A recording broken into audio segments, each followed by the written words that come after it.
Welcome back to Straight Facts. Lee, how you doing, mate? Yeah, I'm good. I'm good, Tel. Loaded question. I'm not going to lie to you. It was an interesting night last night in the world of Arsenal Football Club. Well, listen, it is Mikel Arteta's Arsenal, isn't it? Out of the starting 11 last night, 10 of the 11 have signed a contract renewal or signed under his watch. He needs his own team. Well, that's your performances. You know, out of 3 substitutes, 2 of them have signed a contract renewal or signed under him. So 13 out of the 15 players, the only 2 that haven't are Lacazette and Pepe. Yeah, so when people want to sit and talk about he needs his own players, now the narrative has changed because our fan base love to be the victims. Yeah, and they love an excuse. Now it's they need time to gel. Well, they didn't when we slapped Tottenham, did they? Yeah.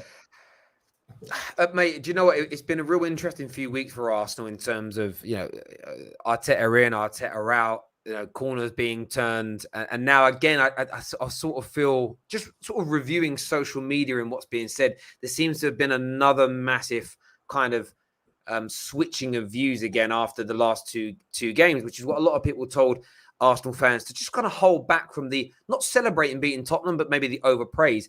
Viewers, do us a favor before we continue and please hit that like button. It's really important. Subscribe to the Football Terrace and make sure you can click on the Lee's channel link is literally in the title of this video. Go across there and subscribe to Lee Gunner's channel as well. We're going to be joined by Igal, Gooner Express and CURRAN very, very soon because I did want to have a bit of a touch and a conversation around Arteta. Is it time to let him go? And the reason I bring that up is this is a stat that I've seen a few people share, not credited me, but thank you. Arsenal failed to win 15 of their last 23 home games, and they failed to win 25 of their last 45 Premier League games. It's an atrocious record, and there's been no improvement on it this year. I still keep hearing from Arsenal fans. I legitimately heard this with a conversation with Aguna today. Yeah, I know this season's a bit up and down, but you can't take the first 3 games seriously. Like, as if to say those 3 games aren't even real games because of, you know, players that were missing against Brentford and then the quality of team that you played after that. I'm finding the Arsenal fan base really confusing. So I wanted to use Straight Facts today with Lee to talk to some Gooners and maybe delve into some of these areas a little bit deeper. Of course, viewers want to gauge your view, want to get your opinion, want to understand what you're thinking and feeling. A few people in the comments saying, Terry, why does your channel always focus on managers being sacked? Well, only at clubs where managers should be sacked or the conversations, right? We don't talk about that's not true, though, is it? Because you do a phone-in show, a live show after every football match, pretty much. And you'll be doing the Man City one, no doubt, later, or the Liverpool one, or that. They're not going to sack the managers, are they? So what are you trying to exactly. But and if Klopp's job was on the line, and 50% of Liverpool fans are saying, "I want Klopp out," we'd do shows debating it. So yeah, it is what it is. A comment here from Per, who says, "Big up the 2 best content creators around, Mikel and Arteta out, not good enough." First of all, thank you. I thought for a second he was calling us Mikel and Ollie for a second. I was like, what? That's not a compliment. What are you saying, bro? What are you saying? So it's going to be a big debate. We're going to bring the boys out in a minute to come on and have their say and go through a few bits and pieces. Terry, modify. What does that mean? Modest to me. I don't know what that means. Do you mean you want to become a mod? I think he wants to be a mod, mate. Okay, I might do that. I might do that. If I see you around a bit more, Chad. If I see you a bit round. Terry, where's Igal? Igal is coming on very, very soon. Don't you worry about that one. Just wait the audience to build up a little bit. We'll bring the boys out now, actually. It's probably easier to go through these things in conversation with everybody. So we're going to press this button. Curran's here. Gooner Express is here. Igal's here. How is everyone? Everyone good? Nah, man. No. No, I hear that. Look, I want to go to Lee first of all. I want to put Lee in here to begin with, and just like I want your sort of take on things because there was the big, we're back moment. We're back. We're playing better. The football's better, etc. That happened after the North London derby, and it seems to have already fizzled out from what I can see online. Like, what's your take on things at Arsenal right now and the Arteta out sort of call from people like yourself? Well, let's be real. And I said this, and people don't like the truth, Terry, because they like to live in some fantasy world. Right? When we played Tottenham, we were good for 35 minutes. Fact. Go and rewatch the game. Yeah, the first 15 minutes or so of that game, And I said it, and I said it on the show we did directly after that, the very next time that we did a show, yeah? Martin Odegaard in that game was getting bullied by Ndombele for 20 minutes. Yeah, then he realised he ain't getting no joy out of Ndombele, so he moved somewhere else on the pitch, yeah? And that's when he started playing a lot better. So credit to him for that, right? But if you look, we scored 3 goals in that game, right? And the manager didn't make a substitution until the 82nd minute, by which time Xhaka had gone down already, then he went down again. Bukayo Saka had gone down, then he went down again. Yeah, he should have made a sub in that game after 60 minutes and brought on Pepe. He should have brought on Martinelli, and we would have gone and battered them 5 or 6. Instead, his poor tactics and management in that second half and complacency from our players, and him allowing that complacency, allowed them to very, very nearly get back in that game. Very nearly. If they had scored that shot that Ramsdale saved, and I know it's all if buts and maybes in that, yeah, but if that goes in, there's 3 minutes of stoppage time left at 3-2. It's panic stations in a game that apparently we dominated. Well, we didn't. We didn't. And the problem we have is that our fans are the most reactionary fan base on the planet. Yeah, I said to you on here as well, Tottenham are not my rivals, mate. People can dress it up any which way they want, yeah? I am not a rival with a serial loser. Yeah, I don't care about the fact that we got into the league over them back in Henry Norris days and all that rubbish, or that they you know, postcode wars and all that, and we were in North London and this and blah blah. Who cares? Yeah, the fact and reality is, I've seen Tottenham in my lifetime win 5 trophies, and I'm 40 next year. Yeah, so let's have it right here. Yeah, people need to raise the standards. Stop hyping it up. People spend all season saying how irrelevant Tottenham are. But then they spend all of match day against Newcastle the other day tweeting about Tottenham. Like, well, they're either irrelevant or they're not. We make them relevant because our fans have got nothing else to shout about other than laughing at that club. Yeah, so, you know, you can't sit and laugh at Man City, so then you blame oil money. You can't laugh at Chelsea, so then you blame oil money. You can't laugh at Newcastle now because you're just going to blame oil money, you know, and it's like, actually have some realism with it. Stop being part of this get-along gang that can't have a go at people. You know, every time I've come on here, I've said about Bukayo Saka and Smith Rowe. Since January, they have been shocking. Yeah, shocking. Go and have a look at their goal output. I don't care about pressing. I don't care about assists, yeah, which they ain't got many anyway. Go and have a look at how many goals Bukayo Saka has scored since the end of January, and do the same for Smith Rowe. But because they're the hell-end ballers and they've got the number 7 and number 10, you're not allowed to have a go at them. Why? Because I'll tell you something, yeah, if Pepe dropped that performance that Saka did last night, they'd want him deported today. Yeah, it's a shambles, Terry. And our fans, yeah, are the biggest issue, and I've said it for years. They are the biggest problem at this football club, because this football club know that they will lap up anything. At the end of my watch-along last night, I do a video call-in. Yeah, so I put the link in the chat and I get 5-6 people on one at a time, and they can have their say, yeah? Right, and the guy came on, really cool lad, yeah? And he said, it goes, when you actually think about it properly, Project Youth, dissect it. It goes, the only reason Smith Rowe got in the team was because Martinelli was out injured and Willian had COVID. It goes, now it's been dressed up all this time later as a youth project, and he's the focal point as a number 10. Yeah, it's actually, when you actually strip it back, it is a shambles how many people have fallen for this. Yeah, they should not be playing every week. I rate them both, but they should not be our main 2 guys, man. They genuinely shouldn't. They ain't good enough right now to go and elevate us up the table. They should be coming on as subs. They should be starting games here and there, like Phil Foden at Man City. The problem is, this manager and this football club, Edu, Vinay, Josh Kroenke, they have now peddled this youth project. Even Jeff Shreves after the game last night said, oh yeah, but Mikel, you have got a young team. He kind of gave him the answer as a get out of jail before he even answered. It was like, yeah, so what? Brentford's team's just as young as ours. Yeah, they took Chelsea to the cleaners the other day. They took us to the cleaners. I know they didn't beat Chelsea. And it's like, our fans were hyping up Tomiyasu. Oh yeah, Tommy. Oh yes, Tommy. Oh, do you want a fruit juice, Tommy? What a load of cobblers. Go and have a look at the last 2 games he's played. He has been shocking. Yeah, last night was his worst performance. He got absolutely ripped a new one by CURRAN down at Brighton. Yeah, it's all well and good doing it up against Ashley Barnes. Not Ashley Barnes. Is it Ashley Barnes? Yeah, Ashley Barnes and whatever his name is for Burnley. It's all well and good doing it up against some dead baller at Norwich. When you're coming up against better players, and bear in mind, he didn't have Wilf Zaha playing last night. That would have been a massacre if Zaha was playing last night up against him. Then you've got Ben White. Mate, I've told everyone, in 18 months' time, everyone will stop pretending he's a good centre-back. Yeah, and they'll catch up and stop lying, and they'll actually say it as it is, because more people are coming out now and saying about this manager because they've sat online for 2 years pretending to be the best supporter on the planet. Yeah, stop chatting rubbish. Stop looking for a job in the media. Stop trying to be that super toxic, positive person that's just trying to boost up and get along with everyone. Say it as it is. This is our football club, and it is in the gutter. Yeah, and there's not many people out there like me that are saying it.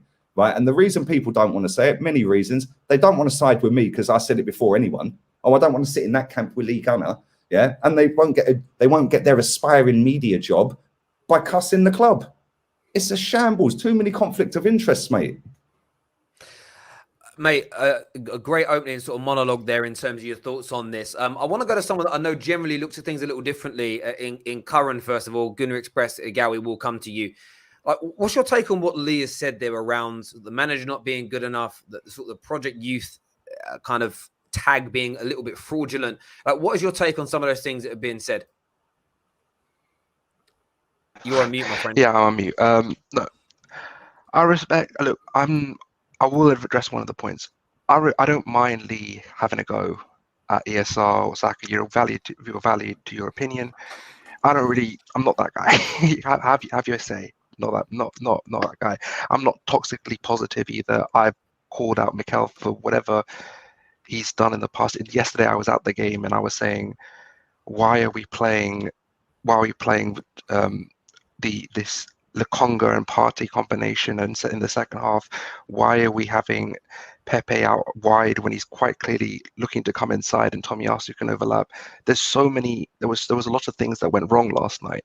But in terms of project youth and the manager, if you look at where we're going as a club and you look at the progression of how we're doing as a club, it's not like we're coming from like Lee. Do you remember the starting lineup for the Europa League 11, the Emery Europa League 11? Like, we've come a long way from where we were, and we've adapted to a completely different system. And I agree, it's not been good enough. If you looked at, I was trying to come on Terry's show last night for the call-in, but my battery ran out. I was as livid as anyone because the lineup was wrong, the tactics were wrong, and the way we actually looked as a team was wrong. And I personally think Bukayo Saka is one of the best right wings in the league already. If he's played on the right wing, why are you playing him on the left wing? He's one of the best. Based on what, mate? Sorry, I on the right wing. On the right wing. Based on okay, what? Let's pull up the stats then. I'll quite easily pull up. 2 the stats. goals in 10 months. There's your stats. Guys, I actually have the stats. Just to say, for Saka since January league, he has 7 goals and 6 assists. In the league, if you want to just... I don't care about Europa League where you stat padding against Dundalk. Forget about Europa League, forget about everything else. In the league, since January, he has 5 goals, 3 assists, and ESR... How many games is that, by the way? Do you know? I don't know exactly how many games that is. All I know he plays every week, so he's scored 5 goals. I took every game. January. I took every game since January, and if you take ESR, every game since January from last season, you take this season, he has 1 goal, 1 assist. And then you look at last season, he joined after January. So what did he get last season? No, he was in the squad from August, mate. 2 goals and 4 assists. So yes, when you look at the statistics, you're saying. So what you're saying is Pepe scored more goals than both of them combined last season. Let me just finish, then you can go. Okay. When you're looking at the statistics and you're saying, oh, this is a number 10 playing for Arsenal, I get it. But at the same time, we're looking at it from a player who just joined into the first 11 last season, came in, was impactful, and he did definitely help us turn around our form slightly. So if we're gonna point directions at individuals, I get it. Pointing directions at Arteta, I get pointing directions. He was part of the problem in the end because we finished in our worst league position and out of Europe, and he scored how many goals, Smith Rowe? No, but I feel like pointing our finger at Smith Rowe and Saka right now is a little bit premature. No. I'm not pointing my finger. No. Sorry, guys. Let me just bring this back around for a second. So I want to go back to a point that was raised. I mean, CURRAN, you've just said that Saka is already one of the best in the league. So just I don't put that out. He's played since the beginning of January 2021. he has played 24 league games and he has 2 goals and 1 assist in 24 league games.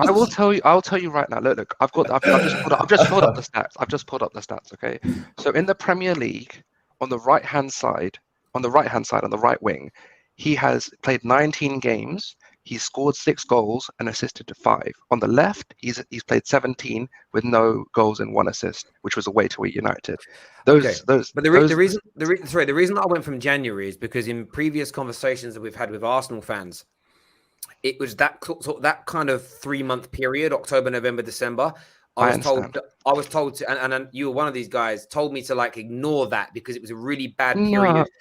No, people did because I was told. Let me finish. If you're gonna take that bad period out as a way to defend Arteta, you can't then include it when you're boosting somebody else within that squad. You either include it for everybody or nobody. I don't think it's fair. All right. So when you look at from January, by the way, I think Saka is an exceptional talent. Everybody knows that I've said that. I'm not going against it. But again, claiming he's one of the best right wingers in the league, where if I look at it just from January alone, like when he's played in that right wing position, he had a really good start to a very, very good start. I'm actually a liar. I missed out 3 games. I missed out 4 games, in January. So I apologize because there was a red line under it. There was 3 games in January that he played in, 4, and he got 3 goals and 1 assist in January. So essentially, like, he had a really good January and then got 1 assist for the whole rest of the season. I just think it's premature, so I apologize. I got my stat a little bit wrong there. So actually, it was 24 games, and he's got 5 goals and 2 assists. Are you including this season or just last season? This season and last year. My point is to say that he's one of the best in the league already. That's just not a good enough output to be. But that's not. I understand, but let me respond. Can I respond to the point that Terry was making to me? So, on the point where you're saying you're including that from January onwards turning in the corner.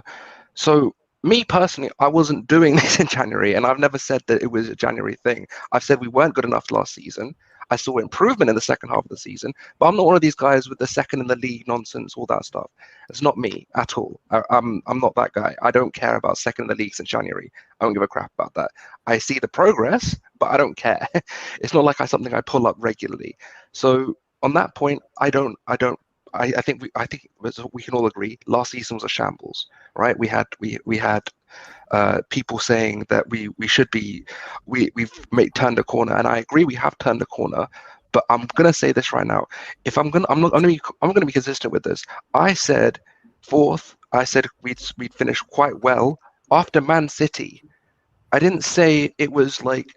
I didn't say just turn and go back and forth and say one side, okay, we're going to finish 8th. One side, we're going to finish 4th. No, one side, we're going to finish 8th. We're going to finish 5th.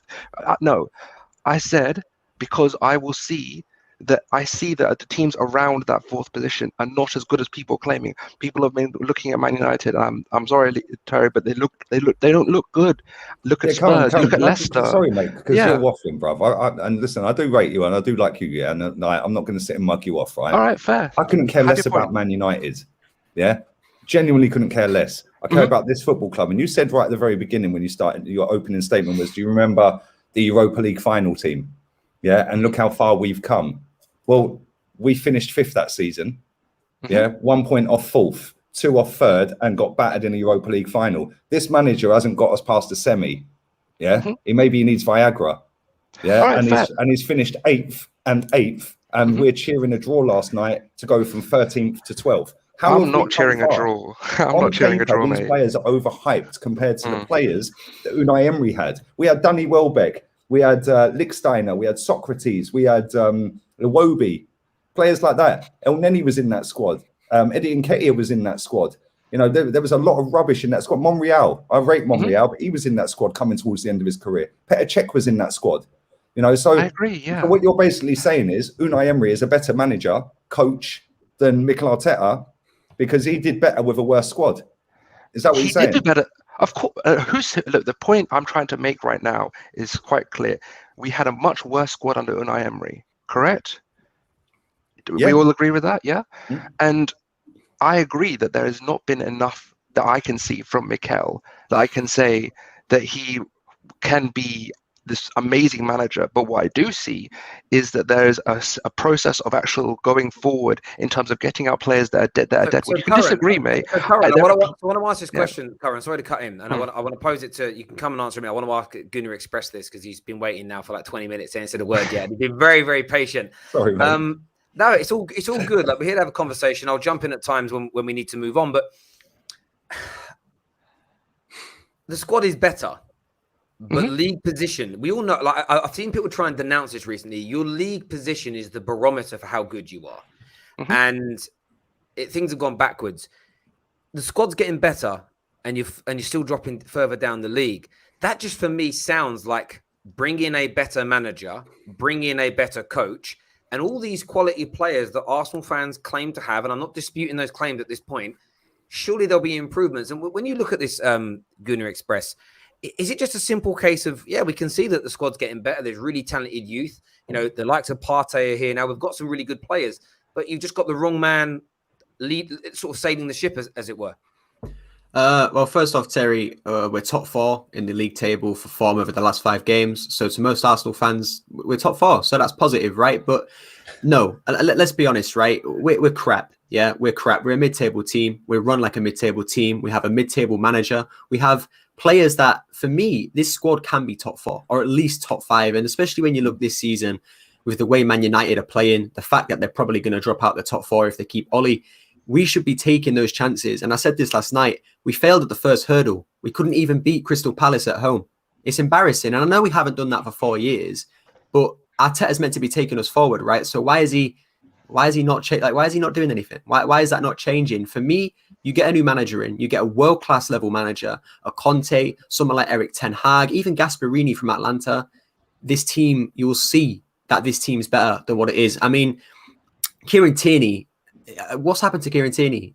You're trying to tell me this isn't a managerial issue? This guy was our best player for months, consistently churning out 6-7 performances, right? 7 out of 10 performances. The guy can barely even get a 5 now. And it's the manager. I'm sorry, Kieran Tierney is still one of our best players, but he's not playing like it. A lot of these players are getting worse and worse. Like, they're getting worse and worse week in, week out. We saw that Tomiyasu can play somewhat well, albeit wasn't against the best opponents other than maybe Son against Spurs. But they get worse every week. And for me, it's a managerial issue. It has been since Villa 3-0. It has been since he's came in. And I said this last night, and I'll say it again. He's the worst manager in the Premier League. Steve Bruce, Ole Gunnar Solskjaer. Let's be honest, Bruce isn't going to last longer anyway. And Ole's just there for the vibes. So Arteta is the worst manager in the league. And there's still fans out there that want to back him. There's still fans out there that want to back the Kroenkes. Because if you're backing Arteta's process, you're backing the Kroenkes as well. Because they're the ones that are employing him. No, Terry, is it? No, please, let me speak. No, how is it the same? It's not the same. I will explain right now. You can say that supporting the club doesn't mean you support the owners. Terry supports United. It doesn't mean you support the owners. You support the club in and out. But the fact of the matter is, the minute that you say, sorry, mate. Sorry to cut you off. You said you was at the game last night, so you're supporting. I was at the game. You're supporting the manager. You're supporting the process. Curran, the difference is I don't support this manager. I don't support the process, bro. I think I support the club. I completely disagree. I don't support this manager. So why are you paying for Sky? Guys, one at a time. Curran, have your response. I'm sorry, but do you guys have Sky then? Do you guys have Sky? No, I don't. Then fair play to you, Lee. Do you buy merchandise? Not anymore, I don't know, because I refuse until this manager in Edu was sacked. Oh, okay, then fair. Then I can say absolutely. Gunnar Express, do you? But that's irrelevant because we're not. No, because the thing is, we're talking about you saying that you're not Kroenke. You are because you went to the game and you paid actively to go to it. You have to be consistent here. If you want to say that I'm Kroenke in for going to the game, then if you watch the games on the paid subscription or you're buying merchandise, then that's also supporting the Kroenkes. It's not that you can't just be completely out. You can either be but I'm not talking about what everyone else is doing. You're saying that you're not Kroenke in, but you paid to go to the game, so you are. No, but that's not a thing. How is that a thing? You put into the Kroenke's fund. You're paying the man. Don't change the topic. Let's be honest. We're all fans of the club. At the end of the day, just because the Kroenkes are in charge, they're not gonna get us to completely disown our team. Let's be honest here. Gunnar Express, you still buy merchandise. Up until last year, Lee, you were probably still buying merchandise. I bought the away shirt this season. Let's be fair. If guys want to go to the game, you can still go to the game and be Kroenke out. You can still go to the game and be Arteta out. That's not the case. What I'm saying here is the manager has done things wrong. The manager has also done one thing that we should give him some credit for. He's come into a team that was completely dysfunctional and been bad. We still haven't improved in position in the league. We haven't improved in position in the league, but what we have done is we've improved the quality of the squad. We replaced Leno with Ramsdale. We've replaced the whole back line with players that are quality. We have Thomas Partey in instead of how are we doing Herrera. worse? We have Thomas Partey in instead of Herrera. We used to start Reece Nelson. Thomas Partey gave away a goal last night. We started Reece Nelson in his first game. Now we're starting Saka on one wing. We started Ozil in the number 10 position in his first game. I'd rather Ozil now than that idiot Gibraltar guard running around doing nothing. Okay, who are you talking about? Martin Odegaard. What did he do? You'd rather okay, I get that. Ozil is a quality player, but he was past his time and it was time for him to leave. We all understand that. So let's be honest. Let's give him credit for one thing and let's criticize him for what he deserves to be criticized for. Let's have a balance. So you're saying that we should credit him for earning £6 million a year? That's pathetic. No, listen. I'm not crediting for that, bro. That's his job. But one thing exactly. Listen, people get credited for going to work every day. I'm not coming on here every single week bashing him and not giving him credit when he does stuff well. The Tottenham game, even though we didn't perform bad for the whole entire game, we did well. We did well, and it was a false dawn. I give you that. But guess what? We as fans have to have a level of understanding. He has done things well, just like how Manchester United have improved the level of their squad. Arsenal have improved the level of their squad. Let me ask you a question. We're doing worse, Igal. We're doing worse. Let me ask you a question on that though, on the thing. Right? So this isn't. There are comparisons there with Man United, and they get it. When you listen to people inside Man United and around Man United, the one reason that a lot of them have given Oli a lot of time is because he was consultative in internal rebuilds. Now, some people hate hearing that but it's kind of true. That some of the most informed journalists out there have kind of given us a lot of that information. Now, do you think Arteta, and I asked this question last night and didn't get a straight answer from everybody, is he the reason that you're building this youthful squad, or is that Arsenal's process? Because if it's just Arsenal's processing doing it, Arteta is just the next guy that you can replace. Unless you honestly think in his first job, Arteta has the capability to help rebuild Arsenal in the Arsenal way and the Arsenal image. I don't really understand what I've seen. Some Arsenal are going to give another 3 or 4 games. What's going to change in 3 or 4 games? Like I don't understand. Like the team, the squad you built, your club's built, right? And if you're praising that, then actually the people that the Edus and the Kroenkes, they're the ones you should be praising because they built it, right? No, Edu's incompetent. And let me explain why Edu's incompetent. Because this is the same guy who wanted Arteta overruled him on Tomiyasu. Arteta overruled him on what's his name, Ramsdale. Arteta also overruled him on another player, but I'm blanking right now. Arteta also wanted Willian, bruv. So yes, maybe. But what you have to understand is Willian was also they both wanted Willian. They both wanted Willian. It was reported that Edu. It was reported that Edu had a relationship with Willian and his agent and helped get that deal over the line. So when we talk about Arteta overruled Edu over this past summer on numerous occasions and got us the better player, in my opinion, in Tomiyasu over Emerson Royal and Thing over Neto. So that is why I don't give credit to this transfer window to Edu, and I still think the jury's still out on Edu. Arteta, in my opinion, I don't want him. I don't want him made this summer, by the way. So on that, then, if it goes wrong, then it can only be on Arteta. Exactly. Yeah, of course it should. No, but then we still. But I want to. So go back to that point again. So if like this squad is Arteta's, then by the sound of it, he's got power and control. He can overrule what the sporting director wants to do, and that was to my point. Is he just a coach? Or is he legitimately managing? I've heard some people have. Hang on one sec. Hang on. You can have the manager's tag, but not really be doing the managerial job. So, do you honestly believe that he gets the final say on players in new contracts, etc.? Is that what you believe, Igal?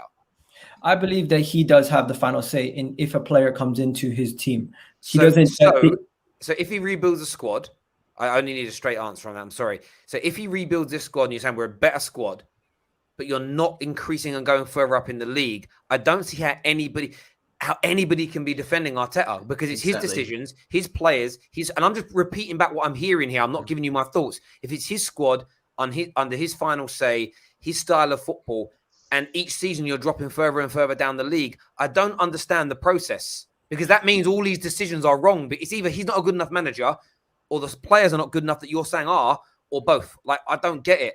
I think the players have improved. We've gotten an improvement from the players that we had when he first started. He still needs to go, in my opinion, because in order for us to win major honors, we need a better manager to win major trophies and to compete at a higher level because of the inconsistencies in the team. It's not only the players anymore. You now have to look at the manager also. And in my opinion, if you're going to say you want the manager and Arteta, you have to be able to see that he's going to either win us major trophies or improve the level of the squad consistently to a point where we might get top 4. And I don't think that's what we're going to happen with Arteta. So on that, you are Arteta out then. So in terms of debate, today's overarching debate is should Arteta stay? Should he go? You are Arteta out. Yes, but I'm not going to scream and shout every single game. And I'm not going to say, because I realize that he's not going anywhere at this point. So I'm looking at other things to try to draw positive. He's not going anywhere because people ain't screaming and shouting. Is that what you think? People did that. People did it with memory. The game last night. Yeah, Curran, you obviously back the manager. You back the owner. Gale, okay, cool. Well, you do because you went to the game. No, look. That's your opinion. That's your opinion. I don't have a season ticket, but but you paid for the game. How much did you pay for the game, if you don't mind me asking? I think it was 40 quid. 40 quid. Right, so you paid 40 quid to the Conkeys, right? That 40 quid was the same as the 50 quid or 60 quid I paid for my yellow away shirt this season. Yeah, that's the last 60 quid they're getting out of me. Yeah, no, but you'll go to another game, so you're actively backing it again. Explain to me what you were saying before you went on to that point. I want to know. You were saying that because we're not screaming and shouting, that's why. I'll give you an example, Gal. Yeah, right. You was there at the protest when there was 5,000 Arsenal fans there. Yes. You was there with Kesh, right? 5,500 Arsenal fans there protesting against the Super League. So we know that 5,500 people can actively get to the Emirates, on a protest. We also know that 50-odd thousand can turn up for a home game, and then the away fans, So we've got 55,000, 56,000, 57, whatever, can actively turn up, So we lose to Brentford, everyone's up in arms. There's Kroenke protests being scheduled. We then drop Aaron Ramsdale in and Martin Wodegaard because that boy is crap. He is woeful, bruv.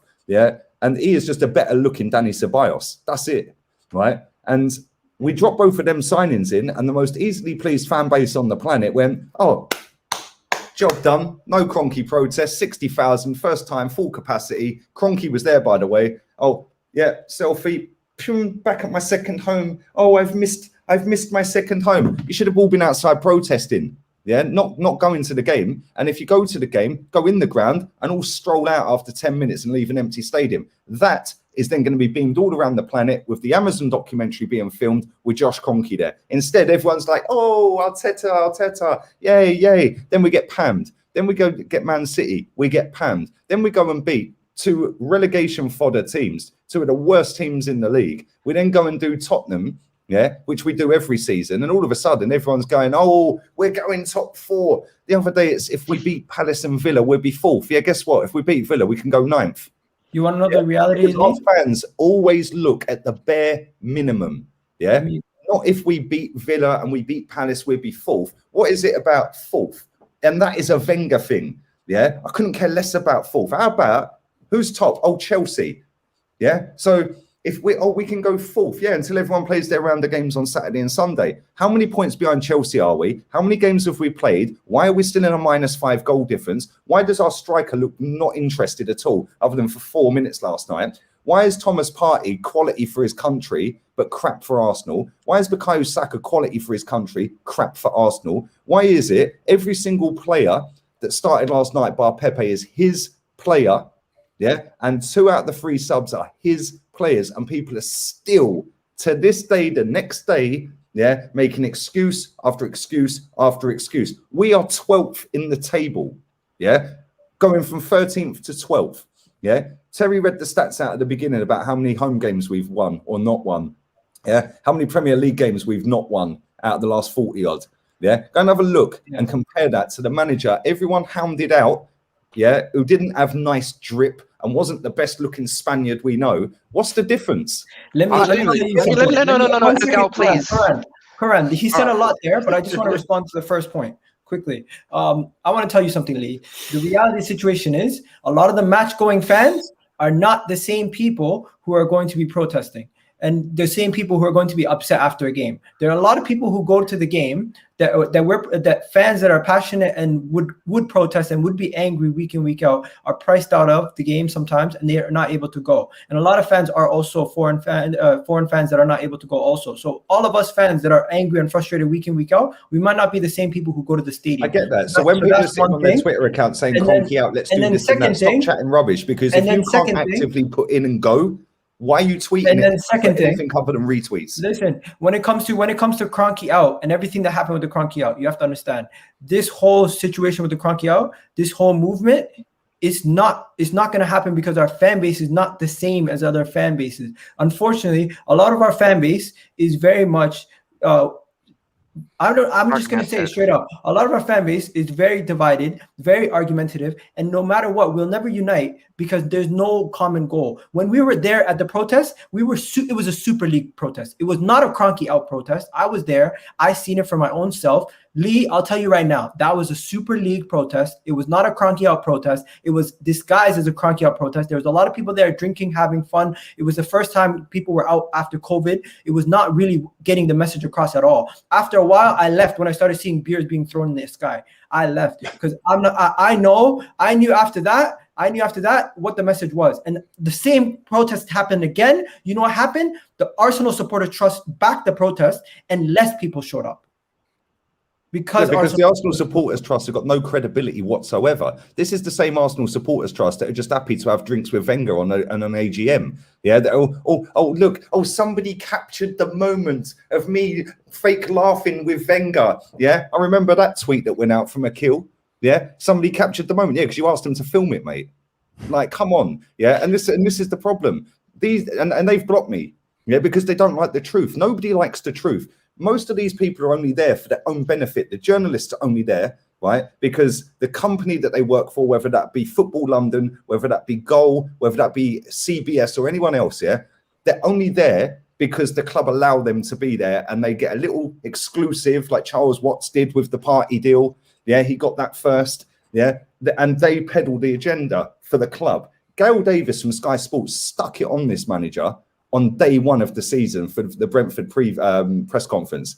Yeah. And she said, well, I'm going back to your notes from the press conference for the last game of the season. And you said this, this, and this in that interview. So now, fast forward to the opening day of the season, how many of this, and this do you reckon you've achieved? She's never been invited back, by the way. Really? Yeah.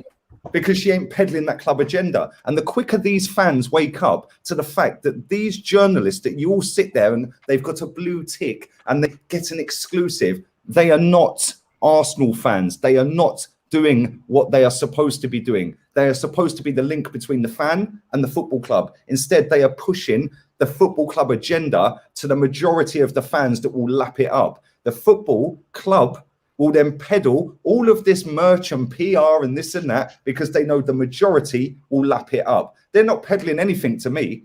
Yeah, I'm not their target audience. Yeah, because I ain't going to go and spend 80 quid on a ticket. I ain't going to go and do 80 quid on a shirt anymore. Yeah, I actively told people today and other days on my channel, stop going. Stop buying stuff at the shop. Stop buying online tickets. Stop buying online memberships. They can't stand that. Yeah. They like people that will go there on a day trip. They like people that will go and do 150 quid in the club shop. They like people that, like CURRAN, that done 40 quid last night, and other people that were there, 55,000 or whatever it was. They like people that are renewing their membership, even though they're tweeting Cronky out. Yeah, because at the end of the day, right, that is their target audience. I'm not, because I can see through their PR rubbish, mate. Yeah, but the majority of people just want to feel connected because they live overseas, a lot of them, which is what I get told in my chat. Like, I just want to connect to the club, and because I can't actively go, I will buy the merch. And do you know what it is, mate? I get what you're saying 100%, and I want to ask Curran a question in a minute, but I want to just echo on that. The day after the North London derby win, I kind of was happy for Arsenal fans. It was because Arsenal fans have been through the mire, and I have a lot of time for Arsenal fans because of the way your football club has treated you. The same as I was very happy to see Newcastle's takeover, because the way those fans have been treated is disrespectful. And the reason I'm sympathetic to it is because my club's gone through it. And at the end of the day, at any point, your club can be taken over by somebody and it goes wrong. And I don't wish that on anybody. But the big kind of red flag for me was the morning after the North London Derby win. And I saw the people that Lee is talking about putting out articles and putting out tweets around, I know a week or so ago I said, Arteta might not be the right guy, but maybe I was wrong. Maybe he now is. And it was the way everybody... you know why they were saying that? Yeah, but I know why they were saying it, because the Overton window had changed and the positivity was back. And it was, if they'd have come out that morning... The scale had dipped the opposite way, mate. If they'd have come out that morning and said, it's a great win, celebrate, but let's not get ahead of ourselves, they would have been met by the mob. And the problem is that a lot of the creators and journalists and people out there that cover football now, they're binary. It's what is going to go. I'm going to go with the grain. What is going to fit in with the current mood around the club? Is it Arteta in or is it Arteta out? Oh, it seems to have shifted a little bit to being Arteta in. So I'm going to push that. I'm going to push that notion. You know, this is what always happens. And I see very few people, whether you're right or wrong for me is irrelevant. So I see very few people actually stand up and say what they really think. You know, it's what they think the club will do. They never say what they think. And I'll take it away from. But that's irrelevant to this conversation. That's the reason. One second. That's irrelevant, because if you listen to what was being said, corners turned. People predicting 3-4 wins on the bounce. You're going to see us grow from here. Since then, you haven't won a game. You know, you haven't even played well. But that was my point. It wasn't just, do you know what? Maybe I was a little bit, maybe there's this train of thought. Maybe he hasn't lost the dressing room like I thought. But I'm still unconvinced about these 3, 4, 5 things. Let's slow ourselves down. The problem is there's no nuance. Everything is binary. And we see this now. Neeks, from a Man United point of view. Let me bring this alive. So people are saying, see, you're Ollie out now, Neeks. You were wrong. And Neeks is like, I'm not. I wanted him to stay because I wanted this. I felt it was important that he was here to rebuild this squad to a point where a new manager could just take over and almost win instantly. So he stands by what he said the whole time. It's like people want it to be one thing and one thing only. The point is there, you may have changed your mind that Arteta had or hadn't lost the dressing room. But the 3, 4, 5 other reasons you weren't convinced about him as a manager shouldn't have changed because of one brilliant victory. And that was what I said all along. Was it a brilliant victory? We beat him every year. I get that. I mean, look, I personally thought our fans make that cut. Our fans make that derby relevant. And I do get that. And I felt like it was a good win on the day. It was exciting, the mood of everybody. But it just ended up being over the top. But Curran, I want to ask you this question. We put the stat out earlier.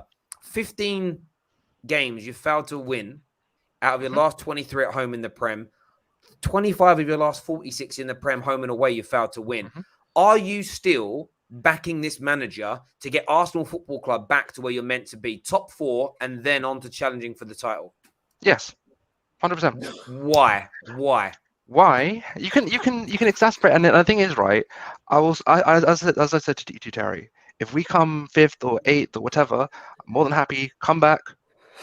You can exhale at me and shout at me and scream at me all you want, but I still think we can get forward. There's major errors I can see. I'm not deluded. I'm not going to say everything is perfect. We've had major errors from this manager in the past 2 games. Major errors. You can say 2 years. I'm going to say 2 games.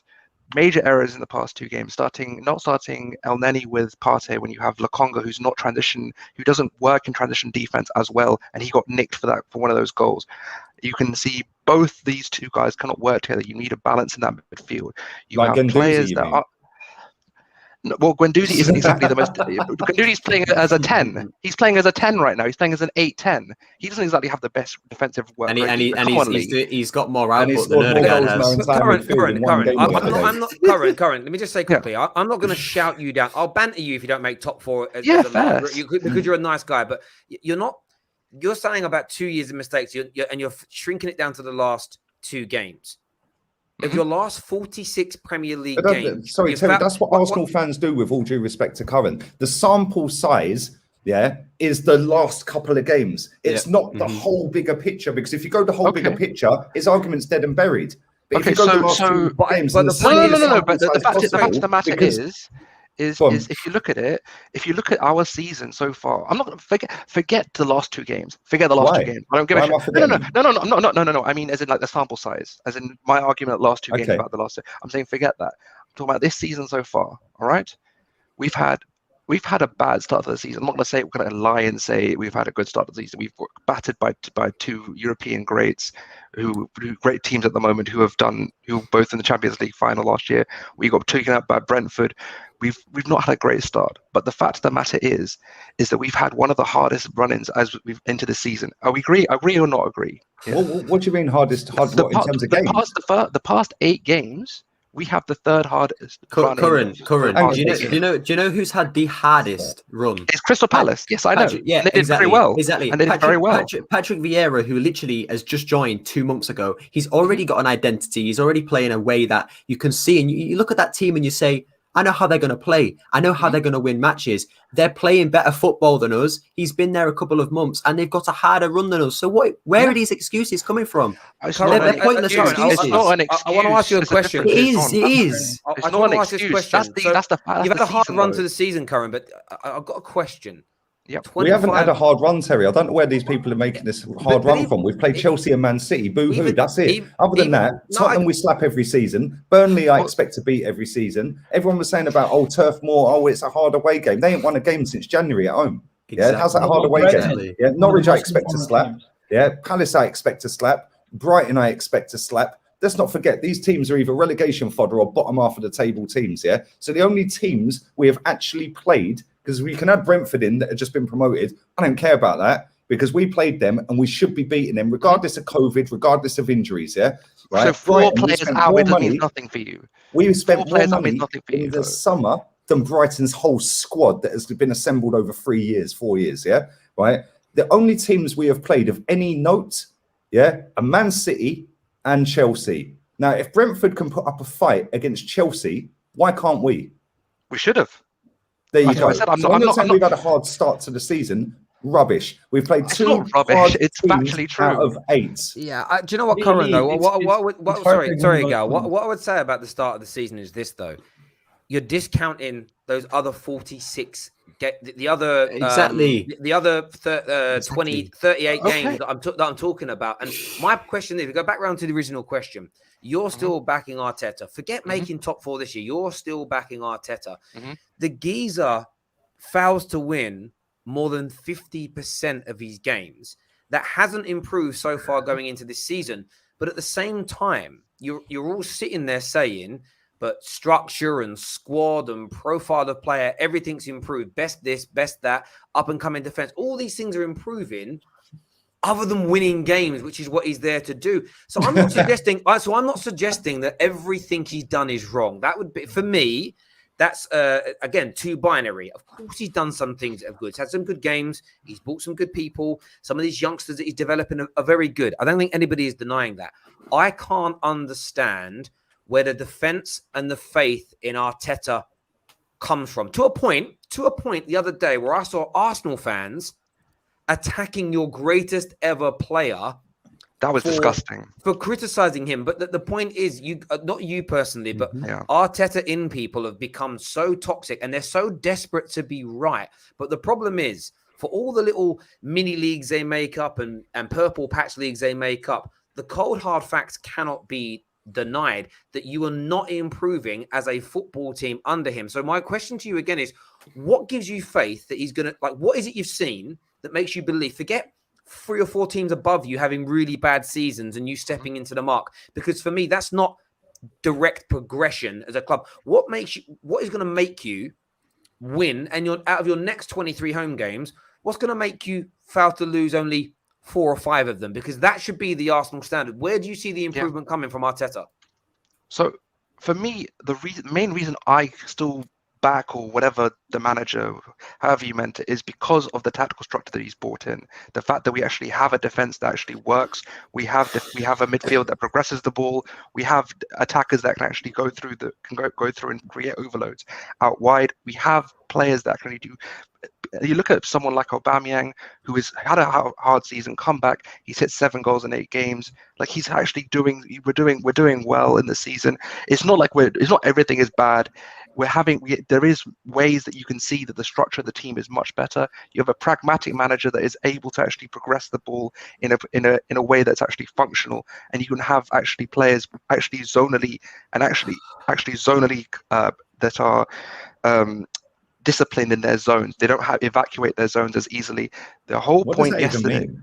Sorry, mate. What So does that even mean? okay, I'll explain that to you. That's quite easily. Because So you're, when you you're have our sounding like Mikel midfield, Arteta in a press conference. I can't lie. You said our defense is structurally better. We've got a -5 goal difference in 8 games.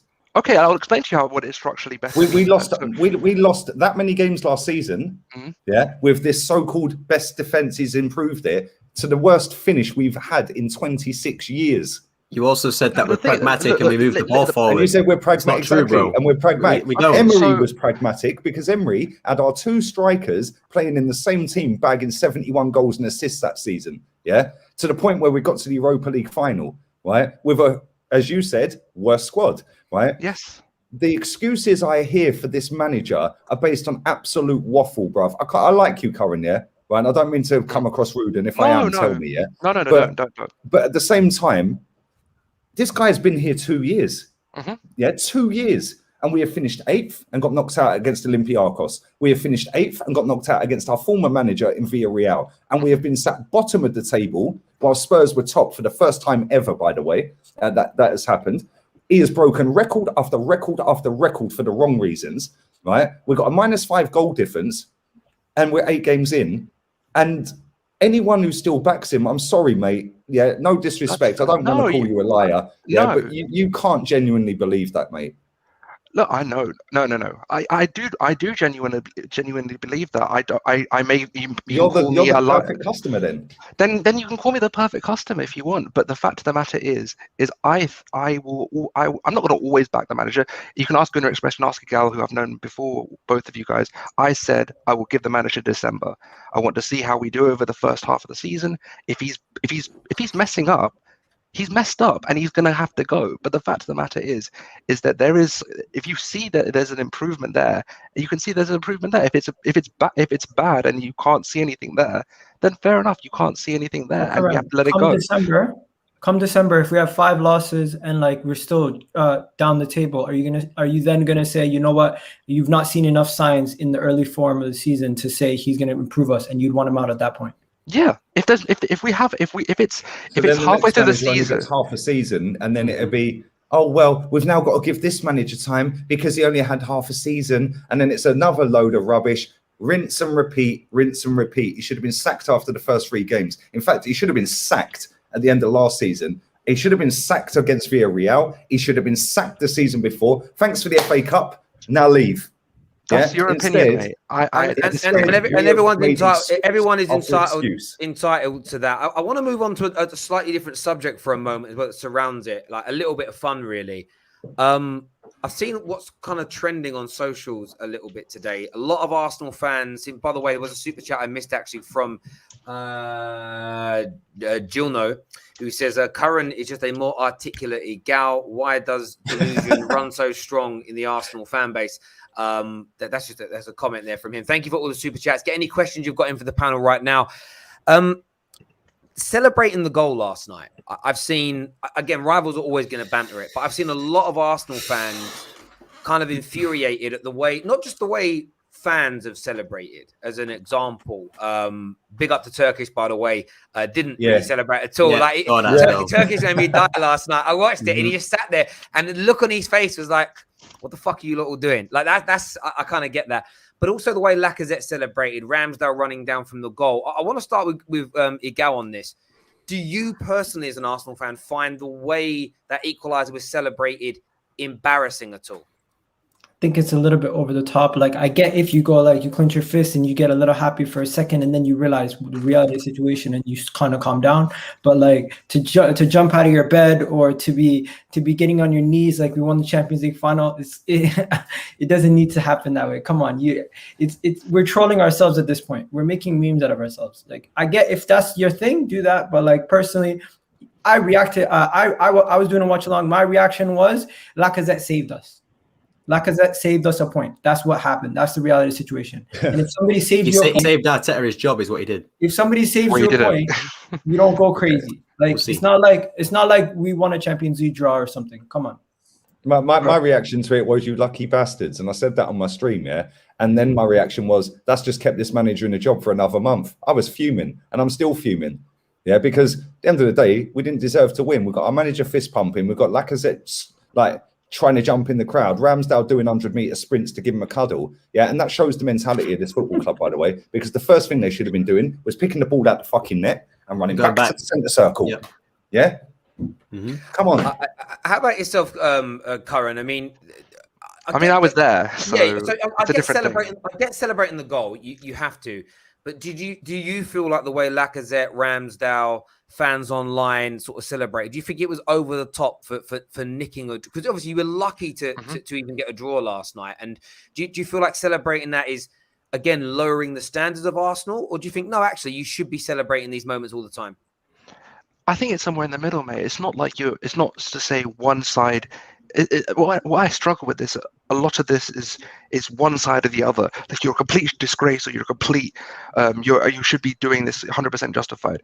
No, they shouldn't have. They should have been getting the ball out of the net and putting it on the center circle and looking to go again, 100%. But to say that like you can't be happy, I think they went a bit over the top. But you have to find some kind of middle ground. It's a goal at the last minute goal. Like what happens is for me personally, I celebrated, but the minute that the ball got put in the center circle, I was like, oh shit, we've got a draw. Like you celebrate the moment, but you don't celebrate like the draw. Like I'm not celebrating a draw. That disgusted me, Terry. Yeah, but you're celebrating, and this is what I said on my stream, Curran. Yeah, right. You're celebrating a goal that has got us a draw, so you're celebrating a draw. Yeah, it's the same thing. There's no grey area. Disappointed. You can be no. I completely disagree with that. You can be disappointed in a draw, but happy for a goal. Like, yeah, but why are you happy for the goal? It's taken us to 12th in the table. What, in the grand scheme of things, what is that goal going to do for us? So why are you celebrating it? I'm celebrating because Did you celebrate Eddie Nketiah's goal against Fulham in the 98th minute and he run off giving it all of that one? Did you celebrate that as well? Because I never. Again, I said lucky bastards. Yeah. No, because I'm pretty consistent with that. I like the goal, but I don't like the result. Like, there's a difference. I don't. Do you know what's interesting for me? Again, I felt this. I felt this for the first time in a while. I've been with quite a few Man United games, and I've been thinking about it all day when this conversation's been going on. And I feel like where your club is should dictate how hard you celebrate a last-minute equaliser. And what I mean by that is this: I remember thinking back to the biggest game that Man United have had in the last few years is that Europa League final. And I wanted us to score a winner, last minute, whatever it may be. But I knew that I weren't going to celebrate. I could feel it in me that if we'd have scored, it would have been like, it's a disgrace. With what we spend and personnel we've got, we shouldn't be getting held like that. We shouldn't be playing like it. And I've got like that with Man United because the lack of quality in our performances on such a consistent basis, it's almost this realization of, yeah, I can celebrate this individual win, but I know I'm going to have more and more and more and more games like today. So I understand celebrating the goal, and I would have done, but I've done it so many times with Man United in the last 6 months where we've nicked that last minute winner, or we've scraped through, or, we edged a game 1-0 where we were poor, the way we beat Wolves early on in the season. And I've got to a point where I'm not enjoying winning like that anymore because there isn't a consistency in our performance. We won loads of games like that under Fergie. You celebrated that Brighton win where Bruno got the penalty. Yeah, because that was at the beginning of the season. That was at the beginning of the season. One sec, mate. But towards the end of the season, I was eroded. My ability to keep celebrating those moments was eroded because the only way I'm with my club is going to start winning the major honours again is by consistency and performance. There's always going to be those anomaly games where you get beat by teams that you're not expected to get beat by. But as I've been saying for weeks now, and Arsenal fans and Man United fans alike seemingly want to ignore this, the frequency of which Man United and Arsenal are outplayed, outworked, outmaneuvered by teams who spend less in 5 summers on transfer fees than we might do in one. It's embarrassing. It's embarrassing. It is embarrassing. I do agree with that. And again, I wasn't happy with how we played yesterday. We're going to go through it later. We're doing a space on our own show, whatever. Forget all that shit.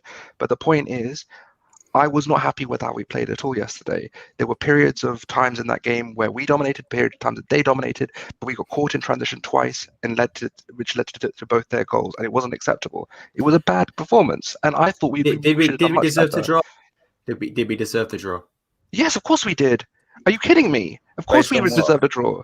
Okay, put your hand on your head over you want Gunnar Express. Correct. Explain why we deserve the draw. Because Okay, cool. You know what? Screw this. Like, I'm not gonna have people laugh at me. You guys can go. No, I'm No, not bro, laughing. Bro, it's cool. If Go you ahead, guys man. want to have, if you want to be No, disrespectful, CURRAN, that's I'm not fine. laughing. No I problem. genuinely want to know. That's cool. No, it's cool. I thought after 60 minutes. Terry, just get me off the screen, man. Forget this. Just No, let me go on have the screen. laughing people. Have the people What- laugh at me. Cool. Who laughed at you? Both of them did. giggled, Both of them. okay, Bro, I I didn't laughed. laugh Because at it's you. cool. It's cool. Terry, okay, I man. like you, man, but I don't want to be participating in a panel where people are going to be laughing at me. Bro, So I'm with not all laughing. due respect, Curran, it's we- cool. No, it's fine. Guys, It's fine. Slow It's it fine. down. Could Cool. you do me a favor, Curran? Could you explain to me why you think you deserve you deserve the draw? What made you deserve it in your opinion? Because the game was back and forth. It was a back and forth game. We had periods. The first 25 minutes we did well. Then they came back into the game, and they did well towards the end of the half. Then they came out. They played very well on the first a portion of that period, and then when we went, they scored their goals, and then we came back and dominated periods, and then we got our goal. There was a very back and forth. Their chances, the actual chances they had, were outside the box. They were low quality chances, and they put two of them away. With Lokonga and Thomas Partey. If you actually have a look out at that first 25 minutes you just spoke about, that first 25 minutes we scored and did nothing.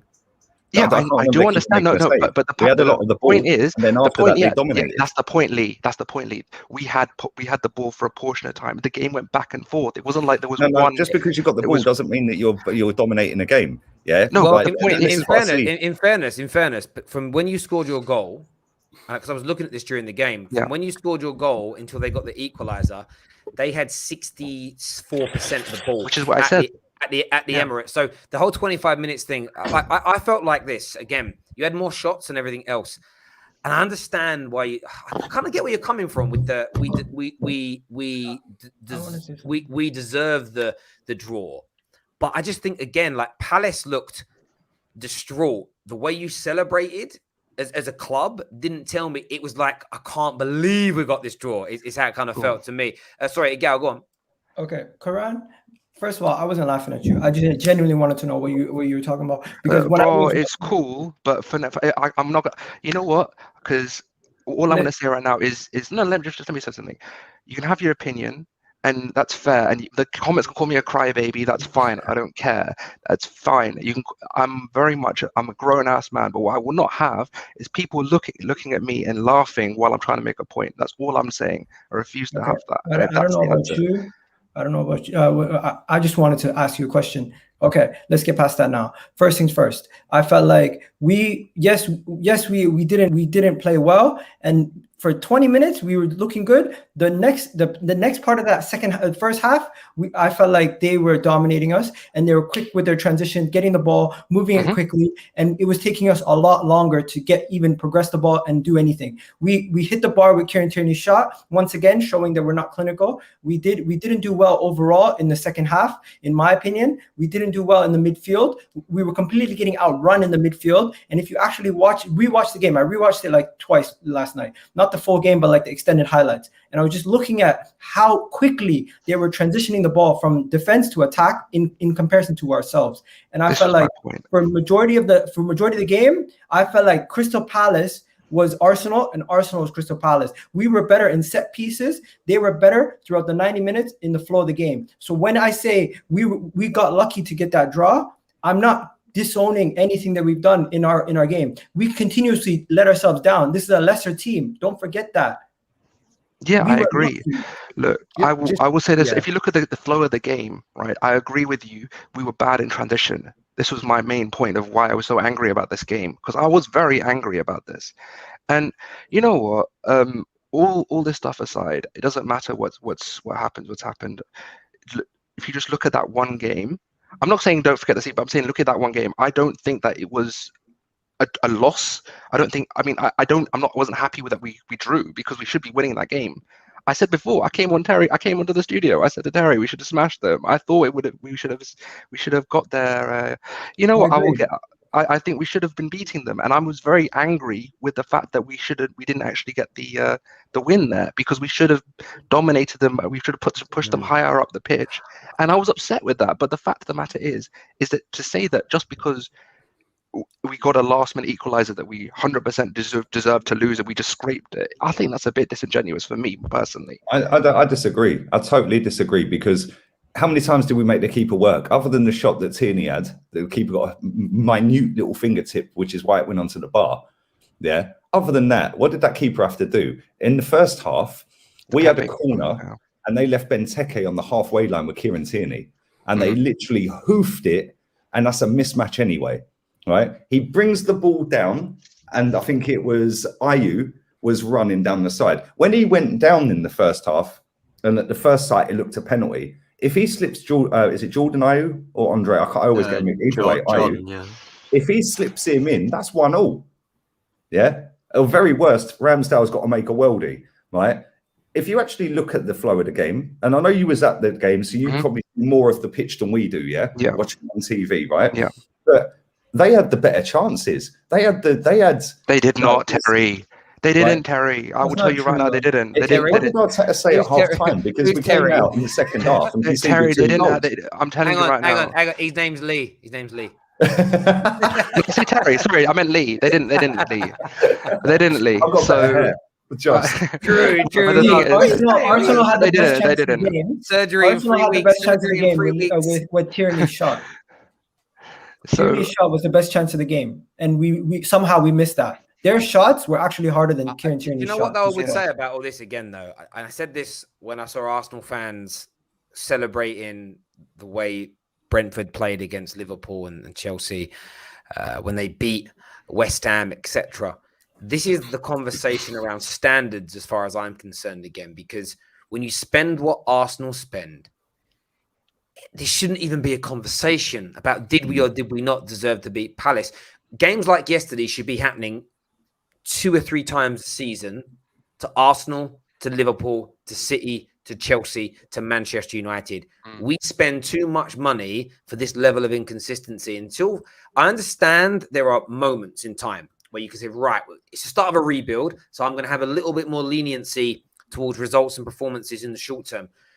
If I'm an Arsenal fan looking at this, it's the same as how I feel about Man United. I'm getting sick and tired of waiting because it's 3 or 4 rebuilds in, 3 or 4 buzzwords in, 3 or 4 presentations in, years of journalists and it's coming soon.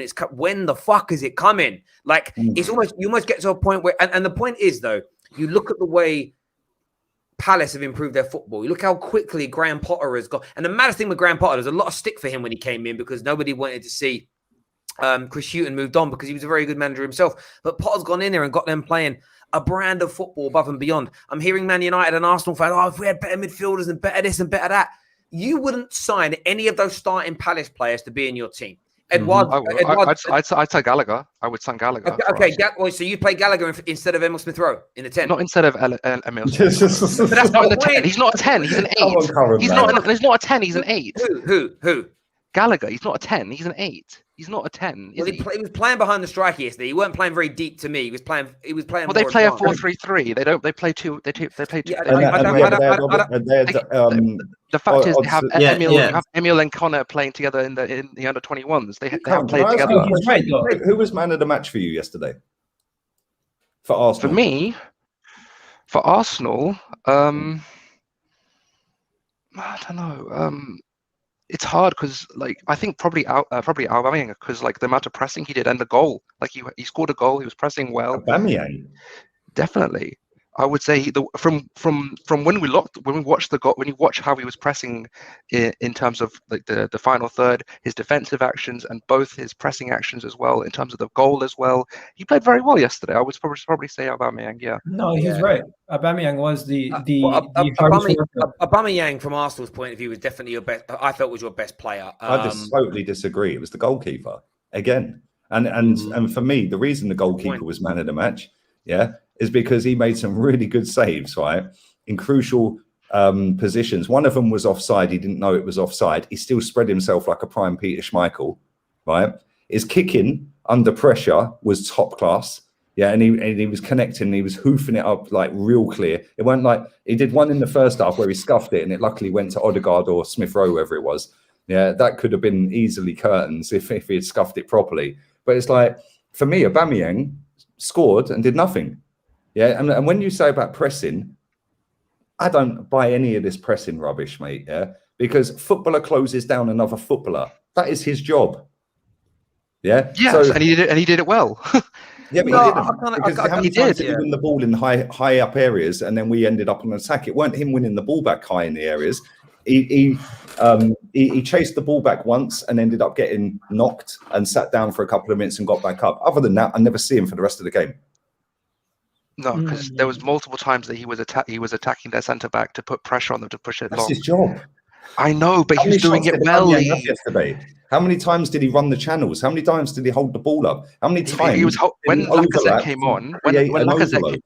When Lacazette came on, Alba was the one dropping back so Lacazette could have the touch. And get Lacazette was our best outfield player yesterday, and he was on the pitch 20 minutes. Yeah, and the goalkeeper was our best player overall. And the fact that in the last 3 or 4 games, our defensive players or goalkeeper have been man of the match. Tomiyasu, Gabriel, Ramsdale. The fact that they're our man of the matches pretty much I don't know who got credited with man of the match yesterday, but when you look at the last 4 games that we've played, when it's a defensive player or a goalkeeper getting man of the match, there tells you the issue. Yeah, the fact we're getting dominated. I hear that, people. Sorry to cut in at this point. What's something I was about to say and I lost it now. A lot of the comments are saying about Gallagher. He is a 10. He is a this. He is a that. Like my view is this. I don't care. To a degree, I don't care. I look at what positions people take up on the pitch when in possession, when you're an attacking player. And I've just looked at the heat maps of him and Smith Rowe, and it's all you couldn't be more identical. It's who the man of the match for Crystal Palace was? The referee. Oh, the ref. What? No. Did you guys hear what came out today? Did you hear what came out today? What? Mike Dean is being Mike Dean should have actually given a red card for that kick directly in Saka's calf. Now, I always keep the same energy when it comes to refereeing decisions against Arsenal. I'm going to tell you this right now.